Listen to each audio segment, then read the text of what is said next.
To her surprise, she lost sight of her in a moment and found herself walking in at the front door again. A little provoked, she drew back and, after looking everywhere for the Queen, whom she spied out at last a long way off, she thought she would try the plan, this time of walking in the opposite direction. It succeeded beautifully. She had not been walking a minute before she found herself face to face with the Red Queen, and full in sight of the hill she had been so long aiming at.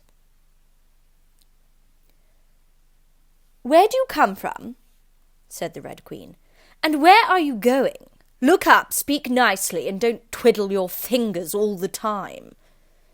Alice attended to all these directions and explained as well as she could that she had lost her way. "I don't know what you mean by your way," said the Queen. "All the ways about here belong to me. But why did you come out here at all?" she added in a kinder tone. "Curtsy while you're thinking what to say. It saves time." Alice wondered a little at this, but she was too much in awe of the Queen to disbelieve it. "I'll try it when I go home," she thought to herself. "The next time I'm a little late for dinner." "It's time for you to answer now," the Queen said, looking at her watch. "Open your mouth a little wider when you speak, and always say, 'Your Majesty.'" "I only wanted to see what the garden was like, Your Majesty." "That's right," said the Queen, patting her on the head, which Alice didn't like at all.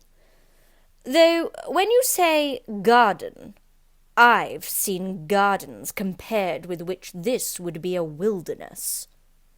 Alice didn't dare to argue the point, but went on.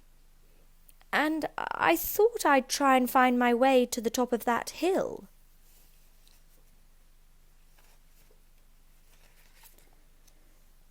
"When you say hill," the Queen interrupted, "I could show you hills in comparison with which you'd call that a valley."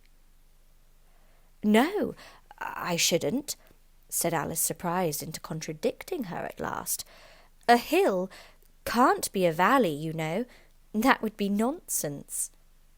The Red Queen shook her head. "You may call it nonsense if you like," she said, "but I've heard nonsense compared with which that would be as sensible as a dictionary." Alice curtsied again, as she was afraid from the Queen's tone that she was a little offended, and they walked on in silence till they got to the top of the little hill. For some minutes Alice stood without speaking, looking out in all directions over the country, and a most curious country it was. There were a number of tiny little brooks running straight across it from side to side, and the ground between was divided up into squares by a number of little green hedges that reached from brook to brook. "I declare, it's marked out just like a large chessboard," Alice said at last. "There ought to be some men moving about somewhere. And so there are," she added in a tone of delight, and her heart began to beat quick with excitement as she went on. "It's a great huge game of chess that's being played all over the world. If this is the world at all, you know. Oh, what fun it is! How I wish I was one of them. I wouldn't mind being a pawn, if only I might join, though of course I should like to be a queen best." She glanced rather shyly at the real Queen as she said this, but her companion only smiled pleasantly and said,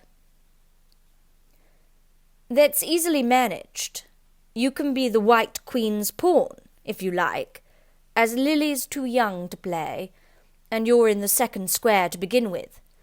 When you get into the 8th square, you'll be a queen." Just at this moment, somehow or other, they began to run. Alice never could quite make out, in thinking it over afterwards, how it was that they began. All she remembers is that they were running hand in hand, and the Queen went so fast that it was all she could do to keep up with her. And still the Queen kept crying, "Faster! Faster!" But Alice felt she could not go faster, though she had no breath left to say so. The most curious part of the thing was that the trees and the other things round them never changed their places at all, however fast they went. They never seemed to pass anything.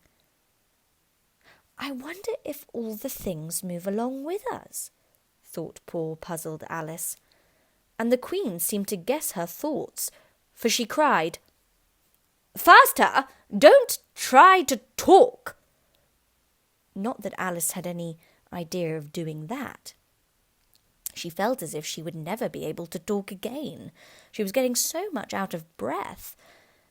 And still the Queen cried, "Faster! Faster!" and dragged her along. Are we nearly there?" Alice managed to pant out at last.